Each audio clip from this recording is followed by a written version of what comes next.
it's that time again. You're watching Out of the Box podcast. I'm your host, Jim Andre. Got my co-host here, Bradley Powers, and today we have special guest, psychic medium and alien contactee, Maureen Grudzinski. How's everybody doing? Good. How are you? Pretty good, Hi thank there, you. Jim. Hi there, Maureen. A pleasure to have you all near me. And I'd like to say, Maureen, Jim Andre is a quantum healer and also an alien abductee. I myself am a spiritual advisor and a mystic. And we have Maureen Grudzinski in the house. She is a psychic medium and alien contactee, Correct. amongst many other things. Yes. We can't just do one or two things. You know that, yeah. Yeah. So thank you for joining us, Maureen. And we'd love to hear you share some of your phenomenal experiences that you've had. How long have you been a psychic medium, Maureen? I didn't know I was, but I've had abilities since I was a young child. And I guess I really started to focus on it probably about 5 years ago or so, that I really brought it out of the broom closet, if you want to say. So that's kind of when it became more prevalent. Yeah. Did it frighten you when you started to recognise that you've been blessed with a paranormal phenomenal gift? Did it frighten you at first, or did you embrace it? No, because I've always had these abilities, and they started to.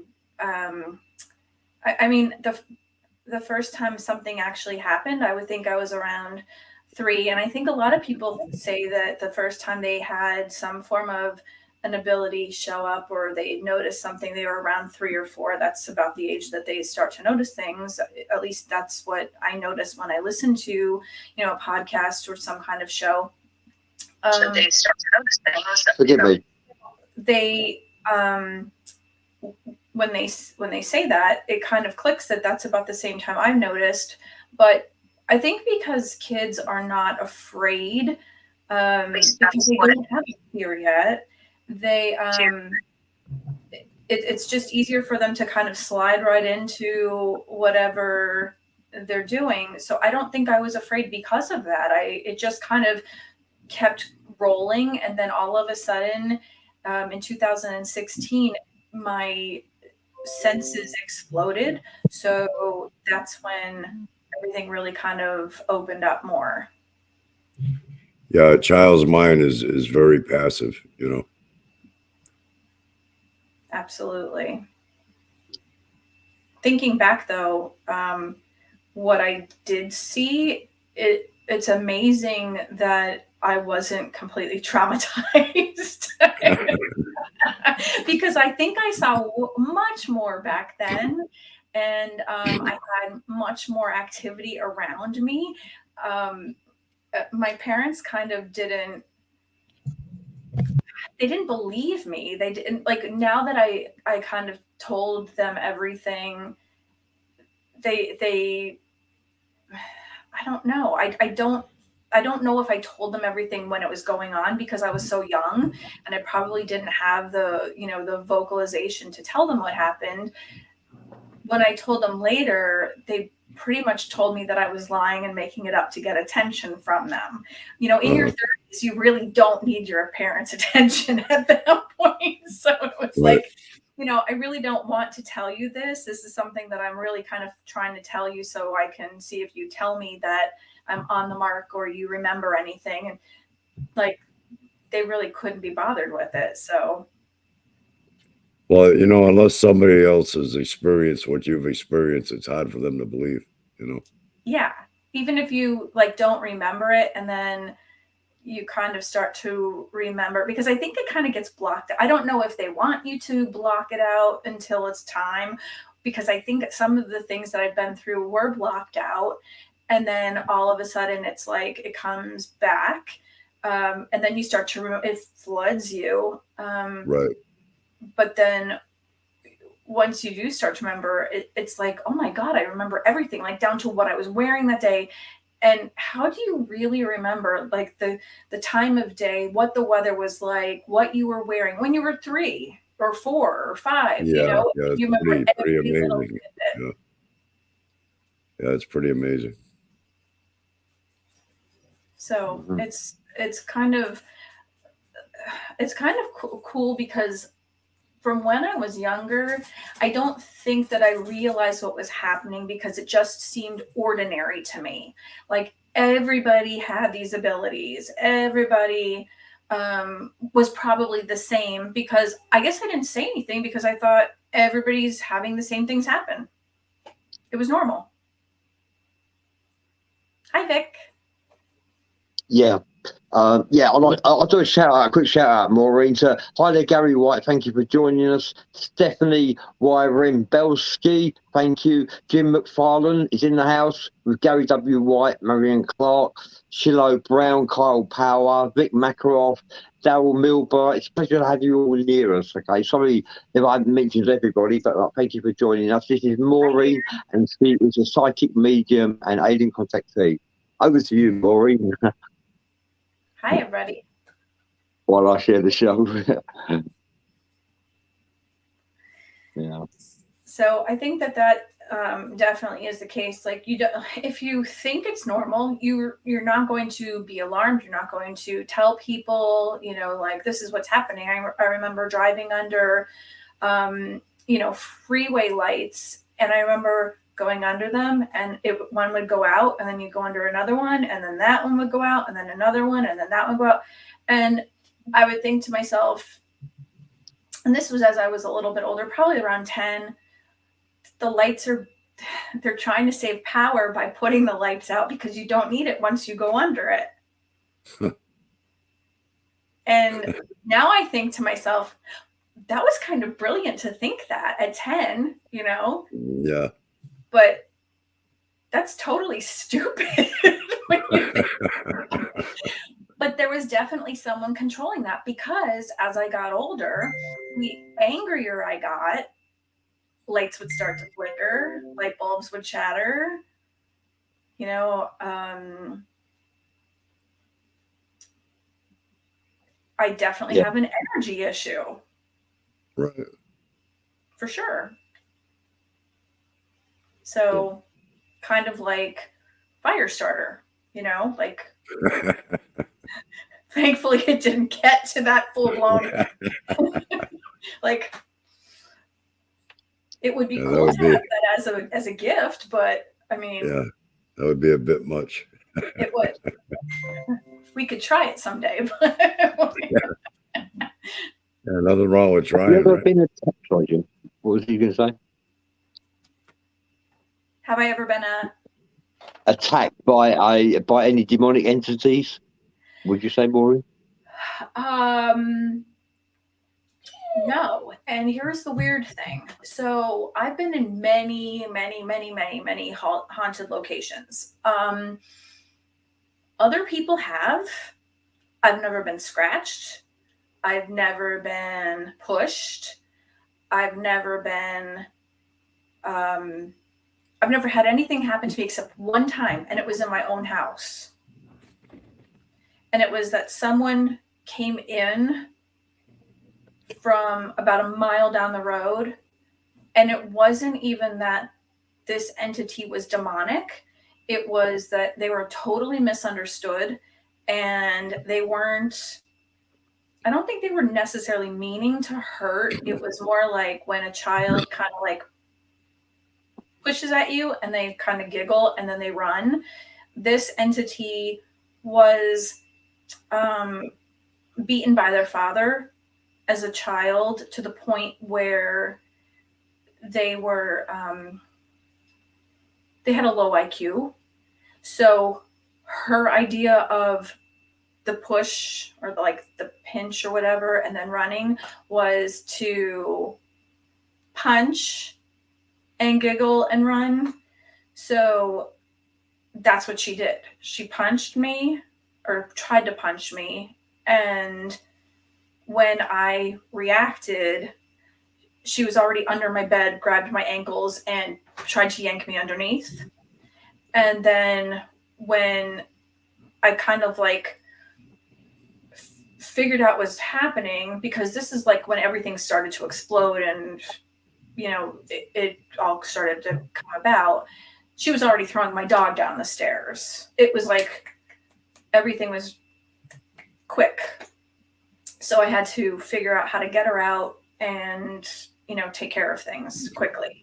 That's the only time something has happened. I honestly think that I have kind of what I call it my karma bouncer. And I feel like I'm truly protected by something. And I have been told by more than one person that there is a very large angel that is standing behind me. And I do have things that stand around my bed since I'm a little child. And nothing has ever happened to me. Yeah, guardian angels, yeah. Yeah. I've got a couple of questions for you, Maureen. One's from Stephanie Wyrembelski, and she says, what's the most profound experience that stuck with you more than other experiences?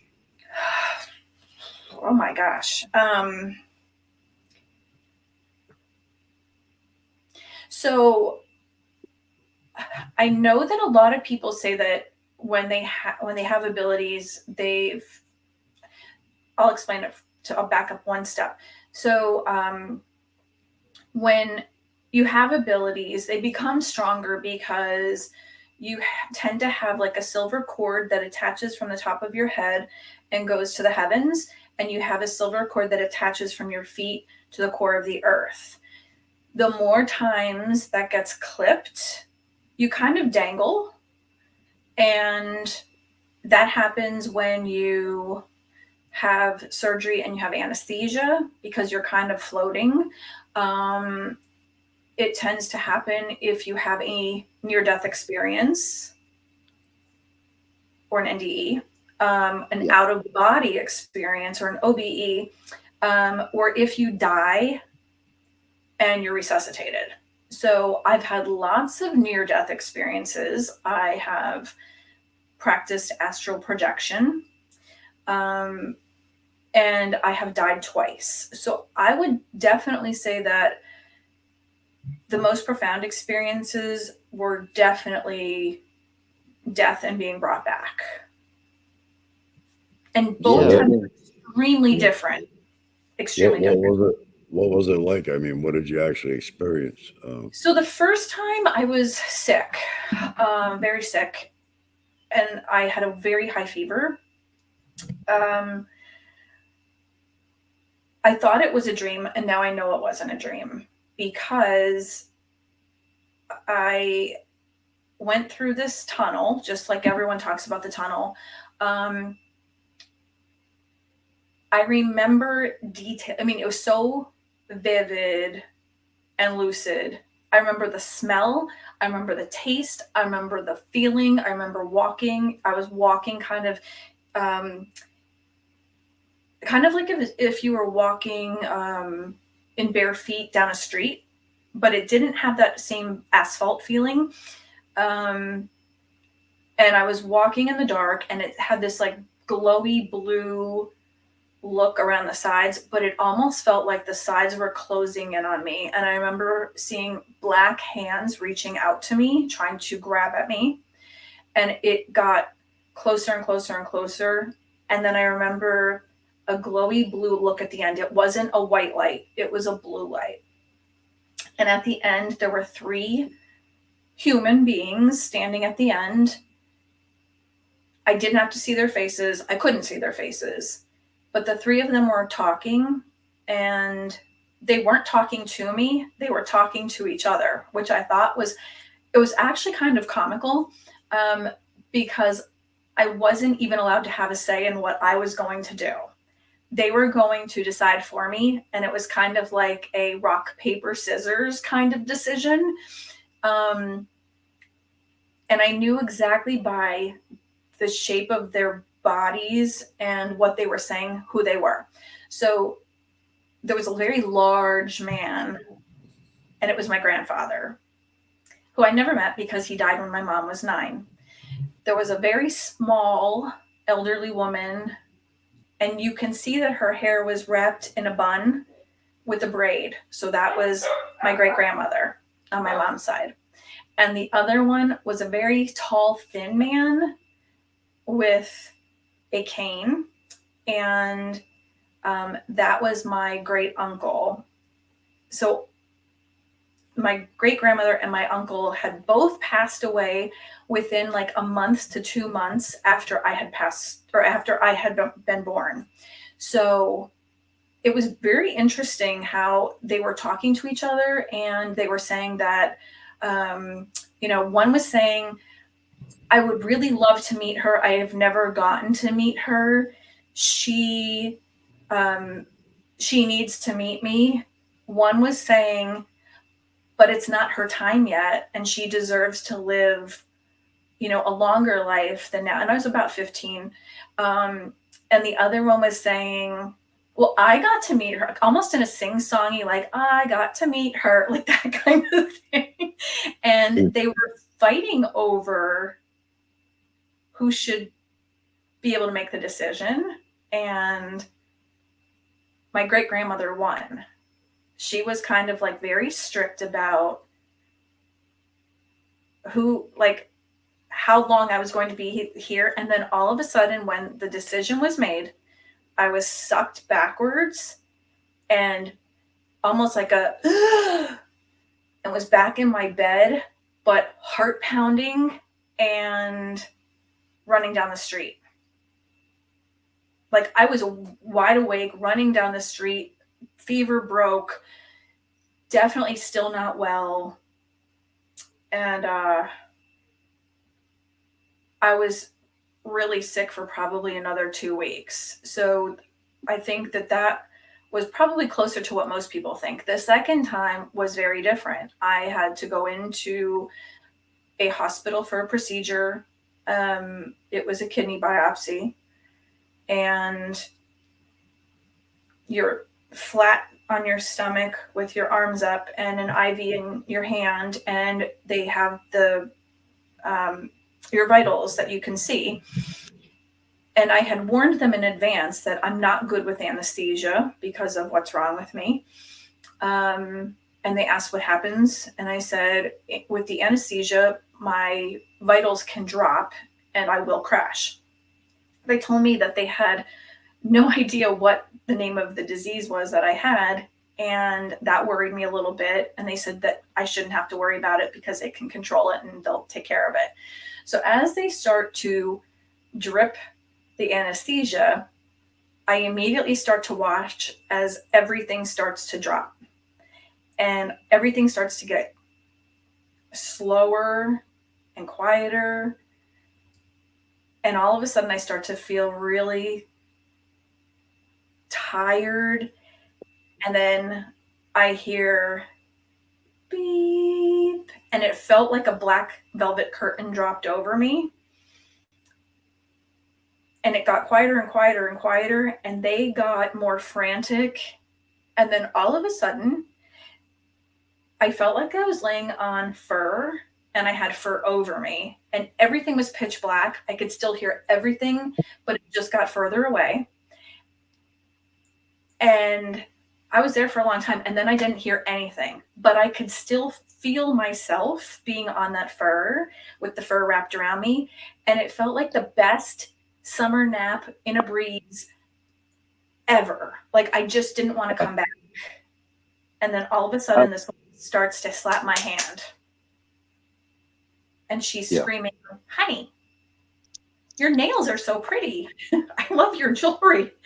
And I thought, you need to let me go because I want to go back to that place. And then I realized later that when I was a little kid, my Nana used to wear this black sable fur coat, and she would put it across the pew in church and let me sleep on it. And I would pet that and she'd pet me. It was that black coat. I remember the feeling of it. And that's where I was. It was two totally different things. And I think right now that going back to that feeling, I really think that that was the last time I was going to be able to come back. There were no people. It felt good. I wasn't scared.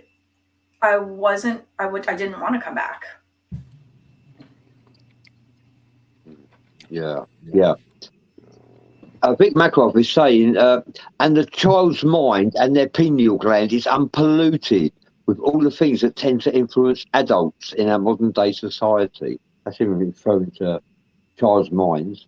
Carl Powell was saying, what's so important about the sun that they are trying to block out? You see the planes always working around the sun. What is the importance of it? What is so important about the sun that they are trying to block out? I know it's off subject. What's These are important questions about the sun? Yeah, being blocked out. I don't know. I don't necessarily think that there's something about blocking out the sun. I think that the sun should be let in. Even if you take the coronavirus, for instance, the corona is the sun. The corona is around the sun, you know? And I think that's why a lot of people who do what we do were saying, do not get the vaccination. Have you been vaccinated, Maureen? No, I refuse why to. So? Yeah, me either. No. Yeah. Jim said to come. Yeah. So what are some of your experiences with the extraterrestrials, Maureen? I was always somebody who was really not interested in extraterrestrials. I was mainly focused on, the spirit world, and I was kind of really interested in vampirism and that type of thing, except for the fact that I was meditating one day and I was kind of taken. I was laying on a table. It was I could literally feel myself being on a steel table.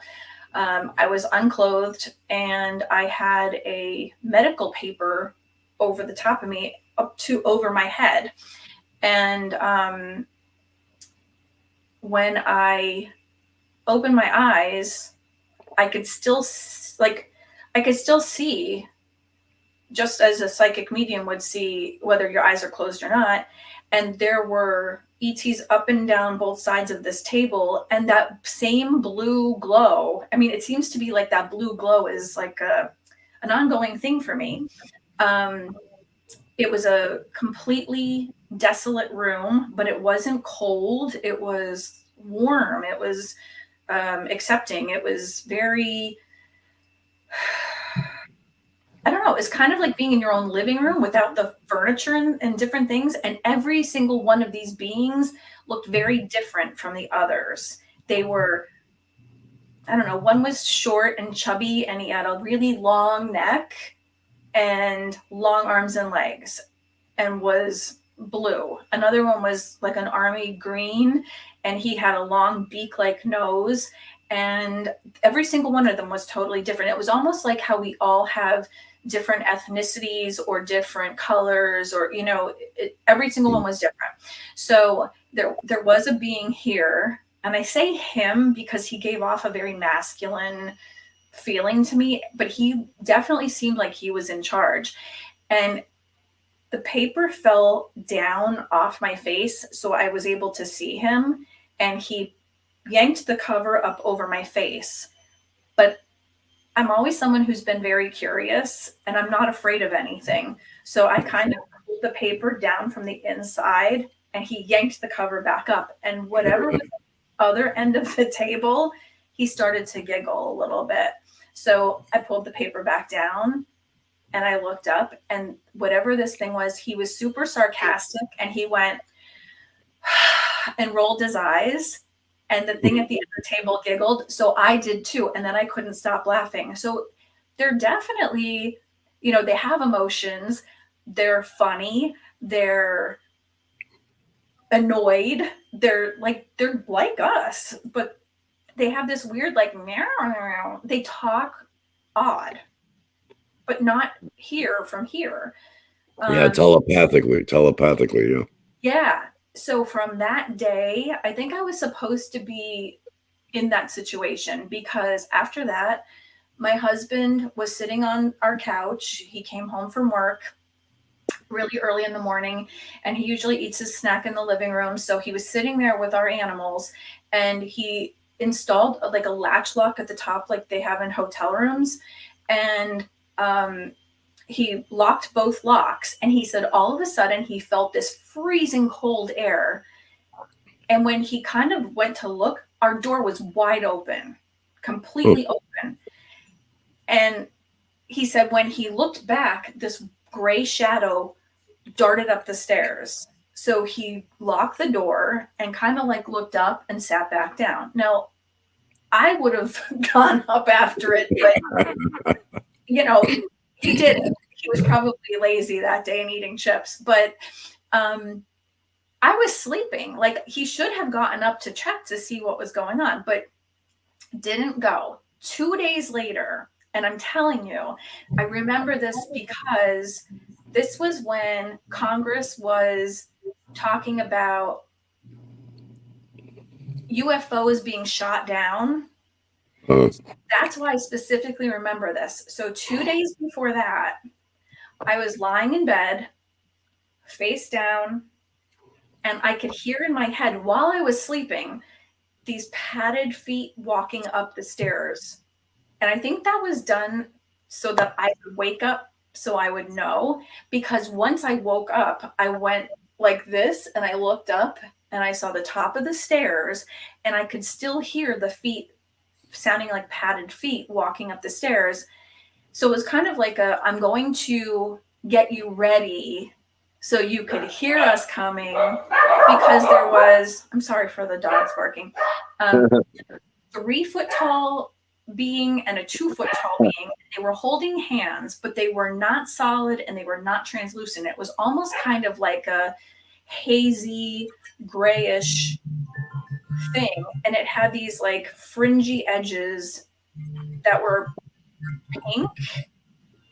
And when I looked at them, I kind of stayed like that for a second, but I was super tired. And it didn't make my heart pound or anything, and I didn't feel scared. And I heard this voice say, "Healing you," like a synthesized voice. And I just went, okay. I went back to bed, and I fell asleep. Like, they have been known to heal. That's a fact. Yeah. But it was like, I'm going to remind you that we're coming, and then I'm going to let you know that we're still showing up. And then now that we're here, I'm going to tell you that what we're doing. Just don't get freaked out about it. But I mean, it's not just them. It's like there are ascended masters hanging out on the ceiling. I have pictures of those. I mean, I've literally come into contact with ETs, ascended masters, spirit guides, water sprites. So all in all, you would consider it a positive experience, right? I've never had a negative. I mean, even if it was a negative entity, I've always gotten an answer as to like what they're looking for. Do they want to give a message? Do they want to be crossed over because they've been here too long?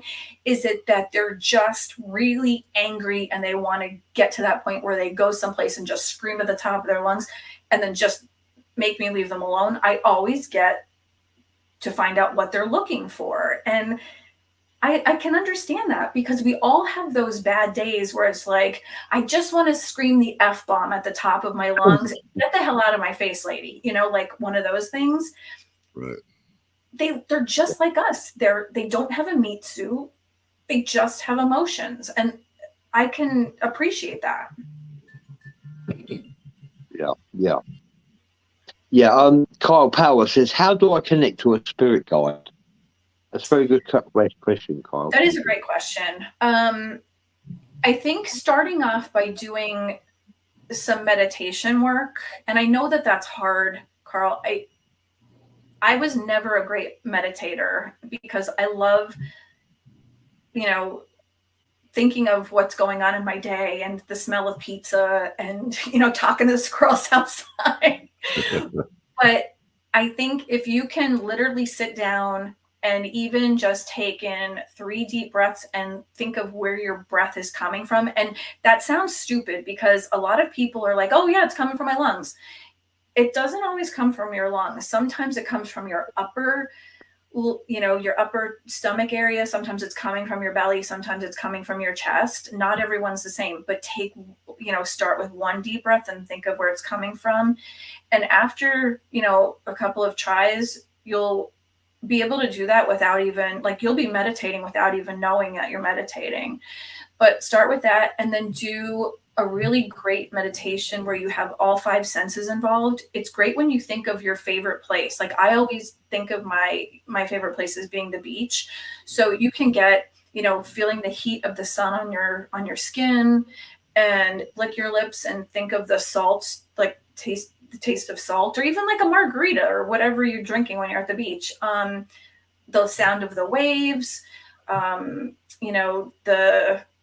sound of the waves or the seagulls or wherever you go, and get all 5 senses involved. And then, have something unexpected happen. Think of someone walking up to you on the beach, and don't expect someone in particular, because you never know who's coming to you from the other side. That's a great meditation to start. And then to how to meet your spirit guides, we have 4 of them that we choose before we come here. We have a joy guide. We have a protector guide. We have an education guide, who's typically the person who follows around with us all day long and tells us not to be stupid. And I'm with mine all the time because I make really bad choices. So I would really think about, and because you choose them, it's really easy to connect with them once you're able to do that. Tell them to talk louder to you. Ask them for their name. It's good to do it before bed because you're really relaxed, and that's the best time to connect with even, spirits in your house. But, start off slow if it's the easiest thing for you. And if you do already have some abilities, it's probably going to be super easy for you to do that. Yeah. Benny, Vic Makarov is asking a question for you, Maureen. Are you aware of your true purpose here on Earth? Yes. Oh, that's good. It's a really interesting one, actually. And when someone told me what it was, I was like, that makes total sense now, because I've been doing this for a really long time without even knowing it.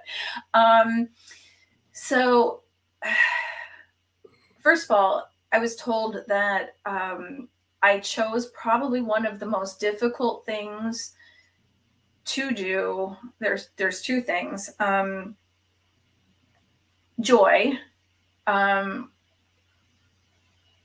spread joy to others, because even though I've been through some really, really traumatic, difficult, dark things in my life, I'm still able to joke with people, even if it's like a grim, dark joke, which I tend to do. I'm still able to have a smile on my face, keep moving, and cheer other people on. So that's one of them. But the other one is that I'm a complete whistleblower. I will out someone if they're doing something absolutely horrible to another person. I am a huge advocate for the elderly, the disabled, children, animals. I don't care, who it is that's doing something to them. I will blow up their spot in a heartbeat, and I will make sure that they are found out. Yeah. Cindy Porterfield Hill says that what she believes is this is why evil lives under the surface, because it is sun, an energy source for the soul. They worship the black sun, which is in the center of our planet. That's what Cindy Porterfield Hill is actually sharing. And Betty C. Trent says, Maureen, they fill you out to see your fear levels and your aggression. If you're open, they continue to show you more. So you're being tested, Maureen. Do you feel you're being tested? Every day. Every single day. And I Tiffany agree with Reynolds says corona means crown. Corona means crown. And many ancient religions believed the soul resided where the third eye is. Still practiced by Hindu beliefs today. The sun is an energy source for the soul. The sun is an energy source for the soul. Thank you for sharing that with Tiffany Reynolds. Yes, I agree. Yeah. We got some very smart people here. Esoteric intellectuals, I call them. Yeah, I love that. We surround ourselves with esoteric intellectuals like yourself as well, who are Yeah, we open-minded to usually- the concept of all things. Yeah, we usually have a pretty good interaction with our viewers. I love them already. Not everything is as it seems. That's what we've learned about life. See, a lot of what Bradley's saying I can't see on my end because you have multiple devices going, right? I know. I'm showing off a little bit. Yes, I've got 3 forums here, Jim. Yeah, And I've see, I shared the got show. one. Yeah, the I've show only- has been. Yeah, I've only got this platform here, and I don't get all the comments. You get the StreamYard comments, so don't you, Jim? Well, I do, yeah, but I mean, I don't get I them from don't. all the platforms that we're streaming. Yeah, I don't think I get the StreamYard comments. And I shared the show, Maureen, to 57 groups. We are live in 57 groups on Facebook right now. Wow. Yeah. You're also very busy. Yeah, I'll finish now. I've done my bit. It only took me 40 minutes while you were chatting away. But it's lovely to hear you share your phenomenal experiences. It really is. Psychic medium. That's a blessing. I've experienced a variety of phenomenal gifts at random, and I'm not in control of them. What about yourself? You've experienced a variety of gifts, diverse gifts. Are you in control of your gifts, Maureen? Yeah, I mean, I started as a child where I know for a fact I was seeing, I mean, there were these beings standing around my bed, so they were obviously taking care of me. I didn't know what to call them until a few years ago, and I called them the Watchers. And then I looked them up one day, and the Watchers actually, I don't know, in the Bible, it said that they are considered to be demons, which was really interesting to me. And then someone said, so you have demons that are watching you. And I said, here's the problem with that. Everyone thinks that demons are considered to be negative entities, or, they're bad. And I hate to use good or bad. I like to use, positive or negative. However, take Pazuzu, for instance, from The Exorcist. That was a demon that possessed Reagan. However, Pazuzu is also known as the demon of fertility. So if you use the demons in the correct manner and you have the best intentions or perceptions, you can actually use them in, the right light. I don't necessarily use black magic. However, the people who are using these demons in the negative way, that may possibly bring about the same thing that happened in the Exorcist. But as I was saying, you can use them for positive or negative. Exactly. It's all about intent. Perception and intention. Right. Right. So, I mean, as a child, I wasn't worshiping the devil. These things were just watching me. And at one point in time, they were angels too. So if that's what they are, I may have just called them something and gave them a name, but it doesn't necessarily mean that that's what it was. As I moved on, I was noticing that I was able to say who was calling on the phone, what the next song was going to be on the radio. I was able to pick things up. Then I was able to tell people, your Aunt Gertrude is here and she wants to give you a message. Then I was able to channel people, and I was able to change my voice and give them a message and tell them exactly in the same words that they would have used, this is what so-and-so is telling you. And then I was able to tell someone exactly what their home looked like, and they were in, they were 7 states away from me. there's no way I would have known that because I've never met the person before. So then I was remote viewing. It's almost like if you have one ability, you can strengthen that one and keep strengthening more and more gifts. So people, if you're listening and you have gifts, or if you don't have gifts, you can actually work on gifts. And I think everyone has one gift or more. You're at least an empath, or you're at least an intuitive or something, and you can work on all of those gifts and keep building on them. Intuition is a compass to the soul. The clue is in the name, intuition. Tuit means to learn, and intuition is message from the soul. Inspiration is message from spirit, and that spirit could be your relations, even a friend, angels, dragons, if you believe, or many other forms, as well as extraterrestrials as well. Inspiration. All of these words, if you take them apart, like disease, it's dis-ease. There's so much. Evolve is, love is in that. Yeah, that's right. Words are spells. Spells make spellings. Yeah. Mm-hmm. And Benny C. Trent says, King Solomon had a ring to command demons to help build Solomon's temple. Even great men of God used demons, but not me, he said. Great men of God used demons. Yeah, King Solomon, I believe his wealth exceeds any wealth of millions or billions or trillions there today. It's yet to be achieved. King Solomon was very extremely wealthy. Yeah. A wealth created by demons. Yeah. Yeah, I'm having somewhat of a unstable connection tonight. Maybe it's me, Jim. It's my energy. Well, it happens to me every once in a while. So Benny C. Trent says, you, Maureen, are probably chosen to be an ambassador for them. Remember, we launched our Space Force, he says. But I believe I'm an ambassador for mankind. I actually think that a few rotten apples shouldn't spoil the barrel. How do you feel? You're an ambassador for mankind too, aren't you, Maureen? I think so. Yeah. I do. I mean, I definitely, yeah. Since I was even a young child, I used to tell my parents that I didn't belong to them. I didn't belong here. And I was much older than I thought I was. Yeah. I was telling them, I want to see my birth certificate. I don't belong here. And I'm definitely not the age that you're telling me. Yeah, you're an old soul. Yep. Yeah, I definitely think I am.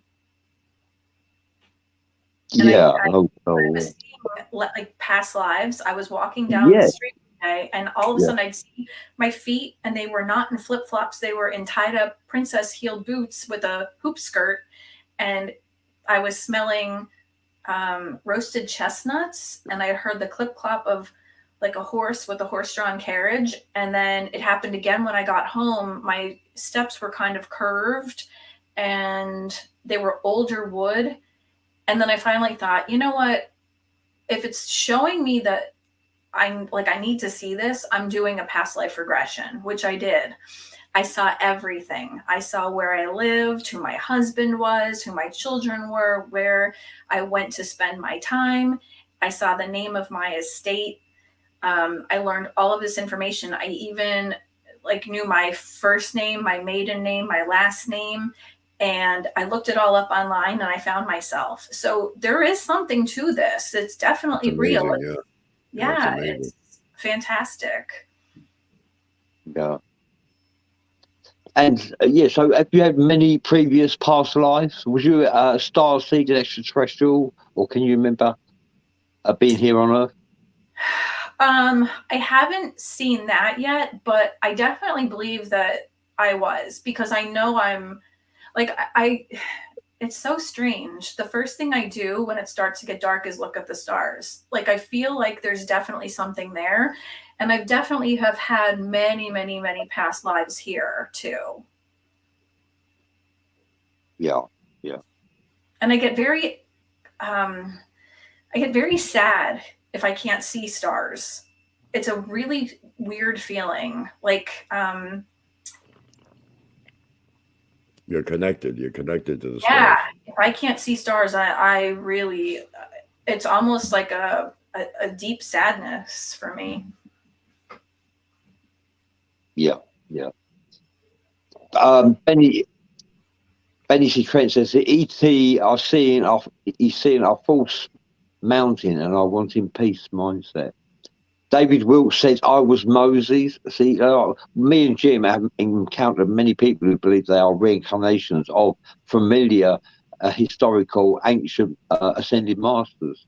We have met many people like that. In fact, Jim actually was on a show with Jesus Christ not long ago. Really?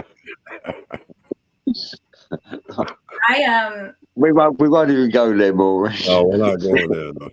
I was a mayor of my town in this lifetime, and I've always kind of been like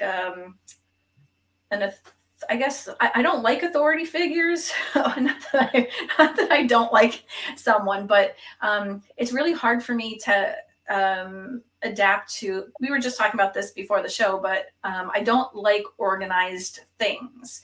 But I think it's more because the organized governments and things like that, they seem to just keep falling apart. And I think that it needs to not be so stringent, or it needs to be a little bit more, I don't know, democracies don't seem to be democracies. I think the people need to be a little bit more in charge of themselves. So that's why I was mayor of my town. I thought that people needed to have a little bit more, they needed to have more choices. But it's weird because I did see myself as someone from history, which when people are like, oh yes, I was Cleopatra, people are like, yeah, sure you were. But I think that I was this person because I'm very wrapped up in that time frame. And they say that when you're, you like a certain part of history, that's what, that's a part of time that you were really, you must have had a part in that, and that was your past life. But it's weird because I'm really interested in government and how it works. I just don't like being part of it. And I think that I was really pushed into being a mayor of my town because of this. And I don't want to be like a big part of it. And this might be why. So it was Queen Elizabeth. Yeah. Well, big government, they're all about control. And I believe they don't have our best interest in mind. Yeah. And Queen Elizabeth was really sad because she wanted to be part of the people, but she couldn't be. And she was actually good to the people. Yeah.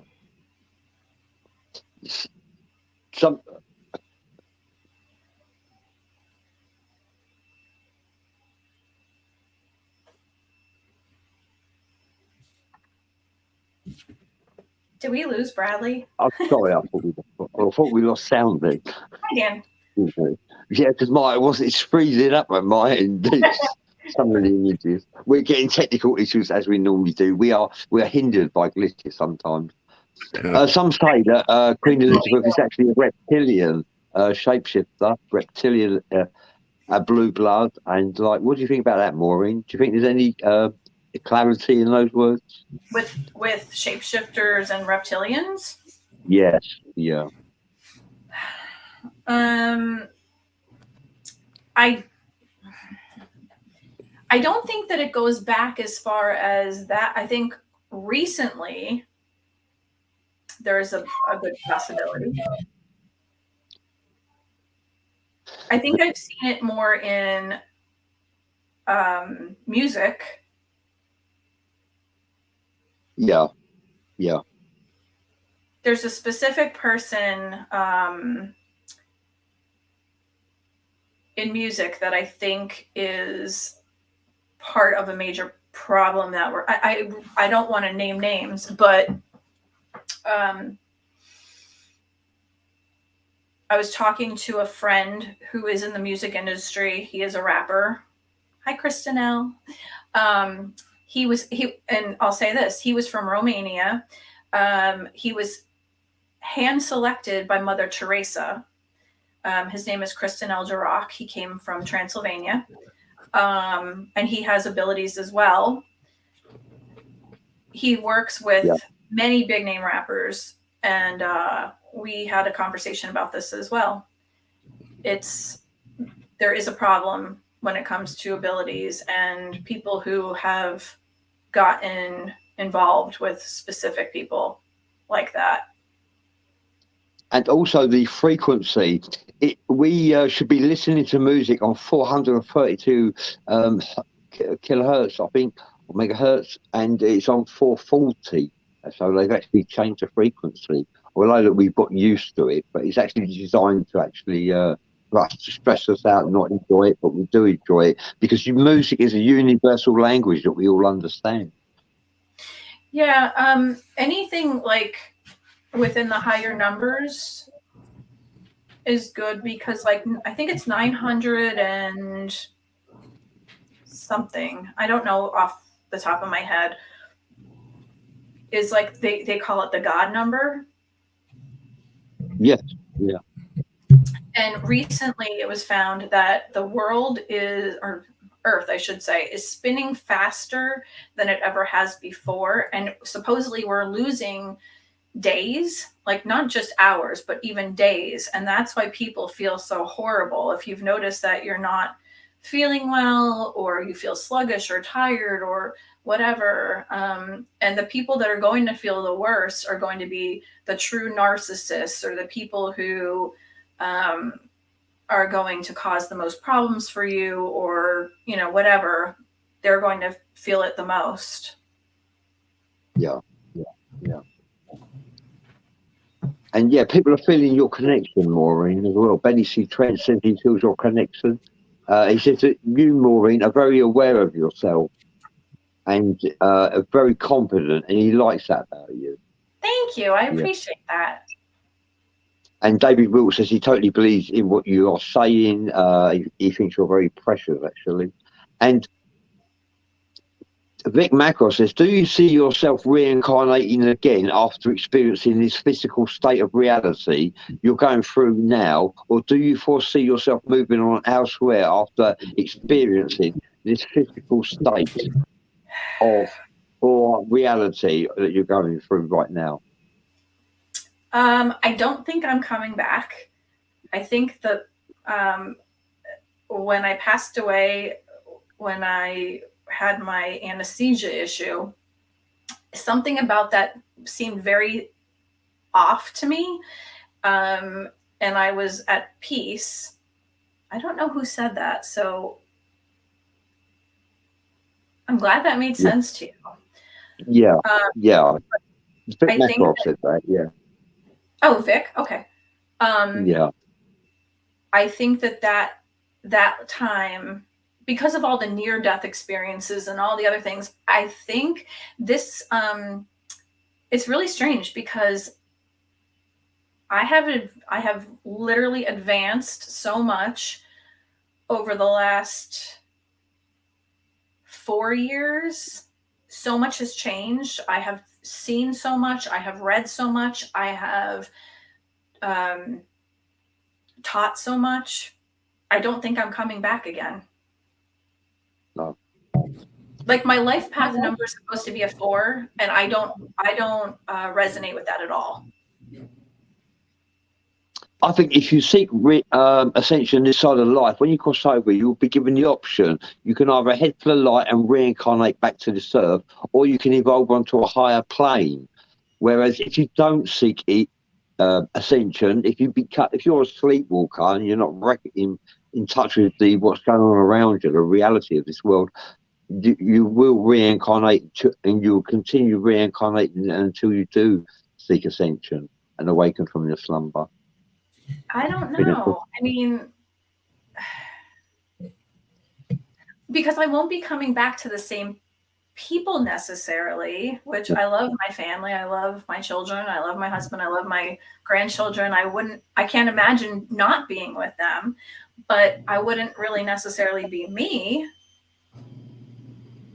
Well, they do say that as you progress through different phases of lives that, you know, you are connected to the same people you were in the last Correct. one. Right. But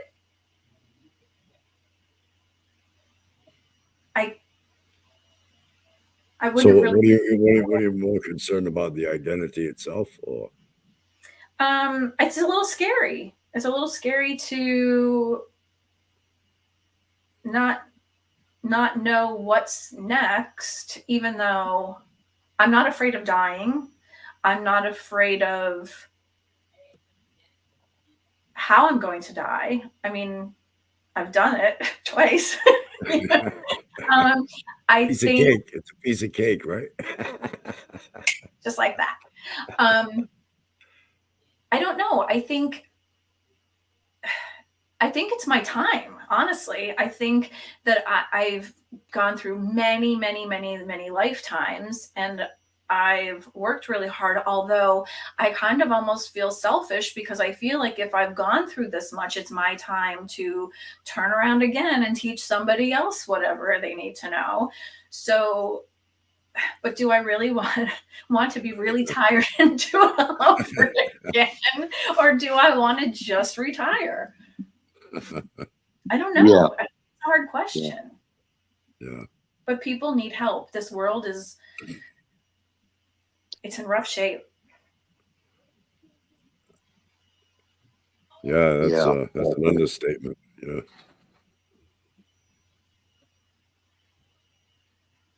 And we're coming up to the hour, and I'd just like to say it's been a pleasure to have you on board, Maureen. Do you know what, Maureen? You're one of those people, we could sit here for 2 hours or 3 hours with you because you've got so much information to share. And we know that our viewers, our audience would love to actually hear what you've got to say. But like I say, we're coming up to the top of the hour. Thank you, everyone, for contributing in the group forum. It's been a pleasure to have you near us. And you've asked some very interesting questions. They were. Thank you, Maureen. Thank you, Jim, for everyone. hosting the show.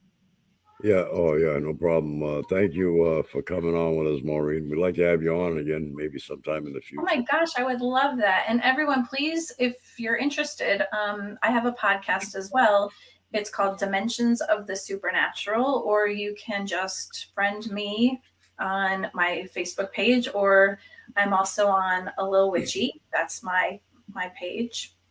I would love to see. Maybe Bradley and I could appear on your show one day, and you can. I would love Yeah. that. I was just going to actually offer that. We would love to have you guys. Yeah. My co-host Anthony Simonelli is a lot of fun too. We have a great time. We joke around. We have lots of fun. Oh yeah, that's what it's all about, really. Yeah. It doesn't have to be dull. Exactly. No. Yeah. Life is what we make it, right? That's absolutely true. It's absolutely true. Okay, I'd like to thank everybody for their interaction with us this evening, and we'll see you all in the next one. Thank you. Thank you, everyone.